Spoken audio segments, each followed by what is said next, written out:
Hello guys, assalamu alaikum. Welcome to my YouTube channel. Today I inform to Ministry of Pakistan Railway Job 2023 online apply now. Ministry of Pakistan Railway Job 2023 announced the job on 18 Feb 2023 in Daily Mashik newspaper. The eligible candidate who can apply for the following posts.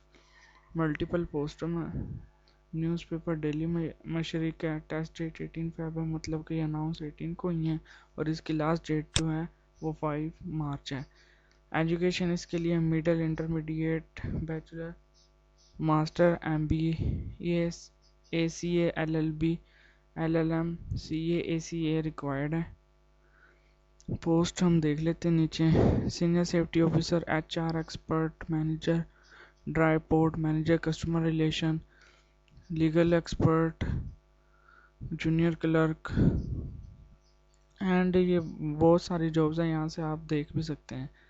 इसके लिए अगर आप advertise download करना चाहते हैं तो आपने यहाँ पे क्लिक करना है। अप्लाई करना चाहते हैं तो आपने यहाँ से अप्लाई ऑनलाइन पे क्लिक कर देना है। इसकी जो सेकंड एडवर्टाइज है वो ये है और उसका अप्लाई का अलग बटन है।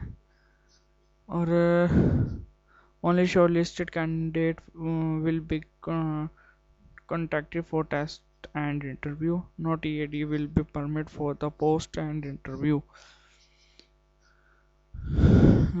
Then ये है इसकी एडवर्टाइज जो कि लाहौर वालों के लिए। HR एक्सपर्ट सेकंड BPS 9 है। इसके बाद और भी ये सारी जॉब्स हैं, यहाँ से आपने वॉच कर लेनी है। अगर आपको वीडियो अच्छी लगी है तो चैनल को लाजमी सब्सक्राइब करें। अगर आप चाहते हैं कि आप ऑनलाइन तरीका भी मैं आपको बताऊं तो आप कमेंट में मुझे पर्सनल बता सकते हैं। शुक्रिया।